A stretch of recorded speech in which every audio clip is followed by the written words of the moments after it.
Mas, terkait dengan kasus Pak Wamen Mindipas ini, apakah dari Pak Presiden Prabowo sudah menandatangani surat pengunduran diri atau bagaimana?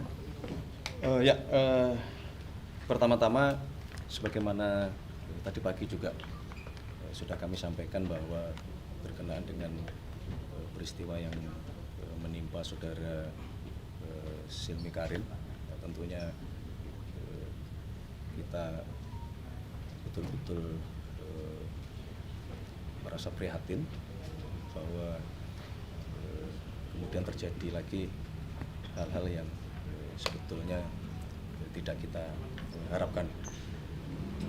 Di satu sisi kami juga pemerintah dalam hal ini menghormati proses hukum, sekaligus pada kesempatan ini izinkan kami juga menyampaikan apresiasi dan terima kasih kepada seluruh aparat penegak hukum, baik kejaksaan, kemudian kepolisian, kemudian Komisi Pemberantasan Korupsi yang terus bekerja keras luar biasa untuk sama-sama kita bersama-sama memerangi tindak-tindak pidana korupsi.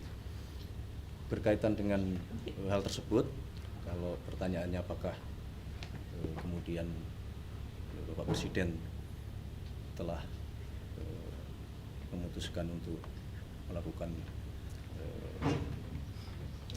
putusan penghentian kepada yang bersangkutan dalam jabatan beliau sebagai Wakil Menteri Kementerian Imigrasi dan Pemasyarakatan, kami sampaikan bahwa sore hari ini Bapak Presiden telah menandatangani surat pemberhentian tersebut. Mungkin apakah ada penggantinya atau bagaimana, Mas? Untuk sementara belum diputuskan mengenai siapa yang akan menggantikan tugas tersebut, karena tugas keseharian masih bisa dijalankan tentunya oleh Bapak Menteri ya, karena kan yang sedang menjalani proses hukum kan kapasitas jabatannya sebagai Wakil Menteri. Dan tadi pagi juga sudah kami sampaikan bahwa kami sudah berkoordinasi dengan Menteri IMIPAS untuk memastikan peristiwa ini tidak boleh mengganggu sama sekali pelayanan-pelayanan kepada masyarakat yang itu ada di bawah naungan Kementerian IMIPAS. Saya kira demikian. Mas, bahkan dalam satu hari kan ada 2 kejadian mengenai dugaan rasuah nih, Mas. Ini apakah dari Pak Presiden ada evaluasi menurut kepada kabinet atau bagaimana, Mas?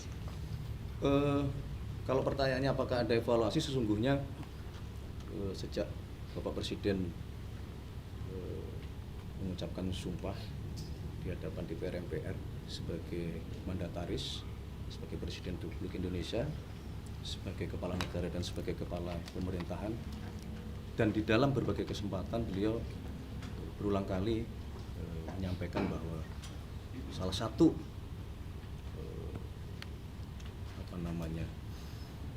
yang harus kita pastikan semuanya adalah kita harus perang melawan korupsi. Dan di dalam berbagai kesempatan beliau selalu menyampaikan bahwa mari kita semua menyadari hal tersebut, membenahi institusi kita masing-masing, diri kita masing-masing. Itulah yang makna selama ini beliau selalu mengingatkan kepada kita semua.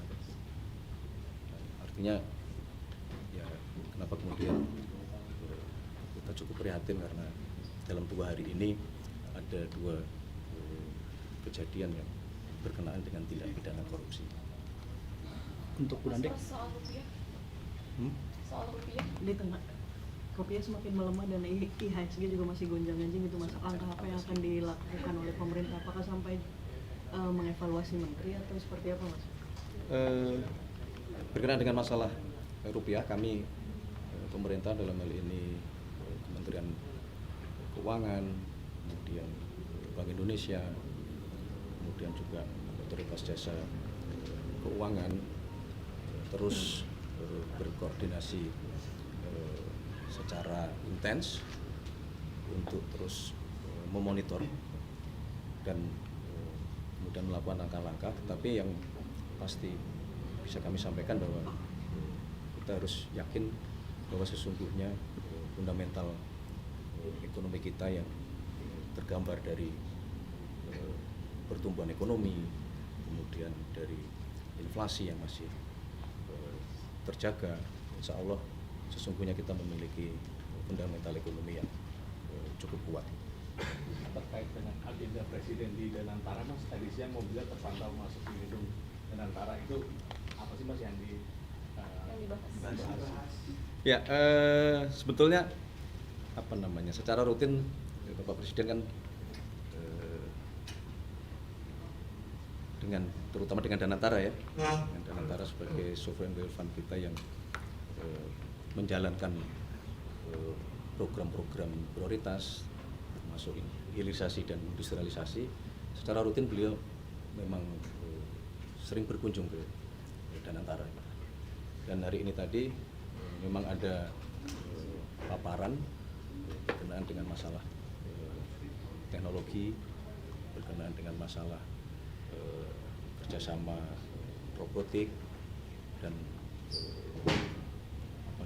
bagaimana kerjasama pendidikan terutama STEM dalam rangka kita mempercepat penguasaan teknologi yang kita perlukan untuk kepentingan bangsa kita.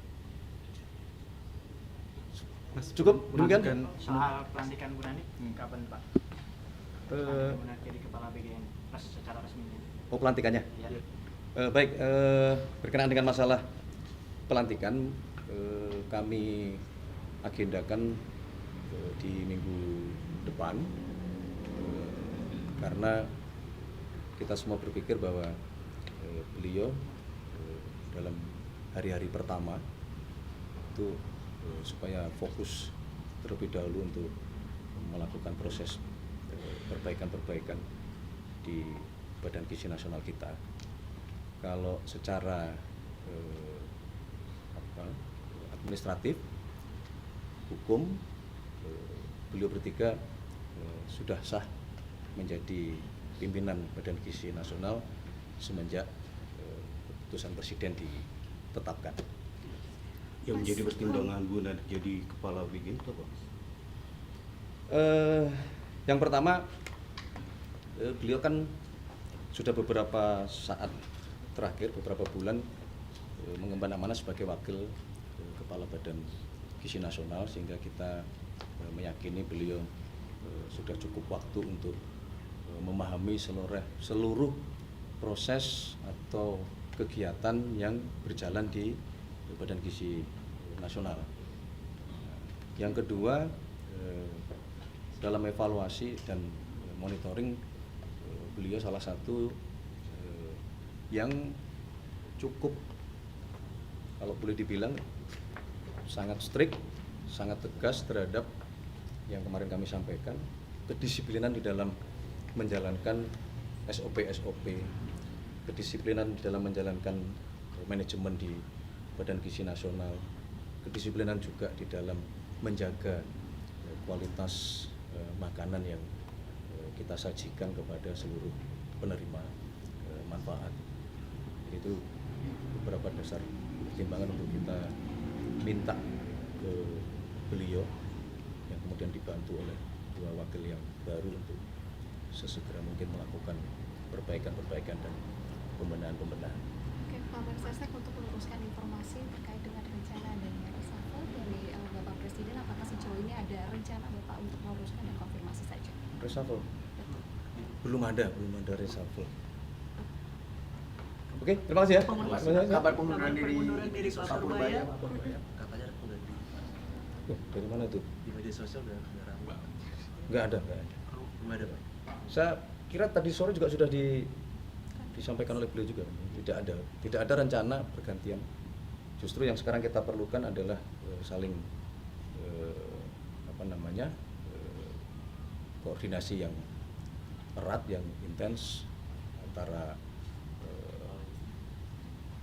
Kementerian Keuangan, Bank Indonesia, Otoritas Jasa Keuangan, dan tentu di bawah koordinasi Kemenko Ekonomi. Jadi nggak ada rencana itu, belum ada rencana itu. Baik, terima kasih Terima kasih. teman-teman Terima semuanya. kasih, Mas Pras. Terima kasih, terima Mas kasih. Pras.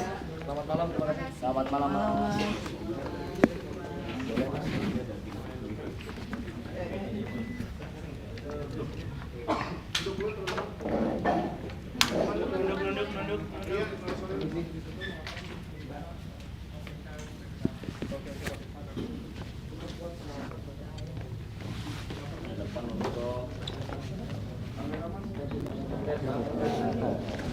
Ya, kembali ke situ ya. Dalam forum di Sentul memang Kemudian Bapak Presiden memberikan penekanan sekali lagi, sesungguhnya tidak hanya kepada program di Badan Gizi Nasional. Kembali sekali lagi itu untuk semuanya. Memang di dalam forum itu, karena forumnya adalah memang forum Badan Gizi Nasional, beliau fokus terhadap hal tersebut. Nah, untuk kemudian meminta pada seluruh jajaran aparat penegak hukum, sebagaimana yang tadi saya sampaikan, terus melaksanakan tugasnya, baik kejaksaan, baik kepolisian, BPKP, kemudian kemarin juga hadir ketua KPK, kalau membutuhkan perkuatan untuk disampaikan kepada Bapak Presiden. Memang semangatnya kita betul-betul mau berusaha sekeras-kerasnya memerangi daya korupsi. Ya kalau kemudian nanti itu adalah bagian dari sebuah konsekuensi, ya kami pikir tidak ada masalah, karena lebih baik kita menambah anggaran untuk mencegah terjadinya tindak pidana korupsi. Pilihannya kan lebih baik seperti itu. Berarti seluruh program akan diawasi secara ketat?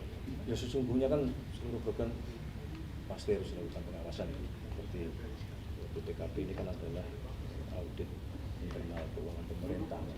Seluruh kementerian dan lembaga ya secara rutin ada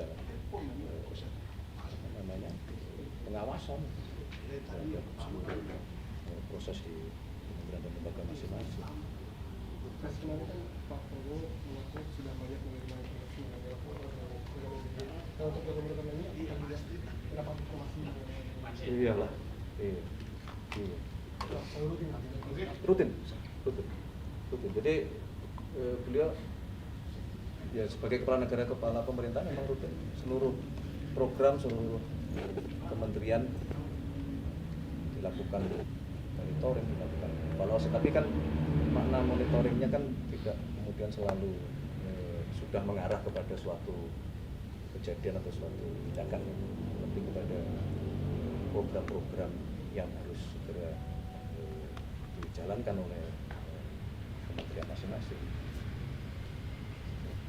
Oke. Terima kasih. Cukup ya, terima kasih.